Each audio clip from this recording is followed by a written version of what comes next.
സിദ്ധാർത്ഥിന്റെ മരണത്തിൽ പ്രതികൾക്കെതിരെ കൊലക്കുറ്റം ചുമത്തി കേസെടുക്കണമെന്ന വി മുരളീധരൻ. SFഐയെക്കുറിച്ച് ഗവർണർ മുൻപ് പറഞ്ഞത് ശരിവെക്കുന്ന സംഭവം പ്രതികളെ ഒളിവിൽ താമസിപ്പിക്കുന്നത് CPM എന്നും ഡീനെന്നും മരണത്തിൽ പങ്കുണ്ടെന്നും വി മുരളീധരൻ തിരുവനന്തപുരത്ത് പ്രതികരിച്ചു.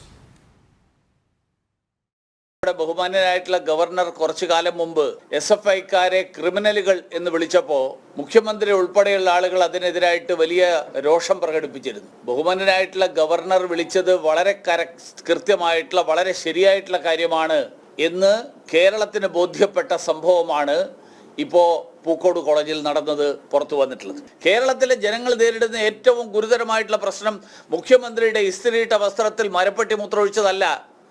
ഈ നാട്ടിൽ ചെറുപ്പക്കാർക്ക് ഉന്നത വിദ്യാഭ്യാസം നേടാൻ പോകുന്ന ആ ചെറുപ്പക്കാർ സഹപാഠികളുടെ ലഹരി മാഫിയക്ക് നേതൃത്വം നൽകുന്ന ക്രിമിനലുകളുടെ അക്രമത്തിനിരയായി മരണപ്പെടുന്നു എന്ന് മാത്രമല്ല, അത് തേച്ചുമാച്ച് കളയാൻ കോളേജ് അധികൃതരും അതിന് കൂട്ടുനിൽക്കുന്ന ഒരു പോലീസ് സംവിധാനവും കേരളത്തിൽ നിലനിൽക്കുന്നു എന്നുള്ളതാണ്.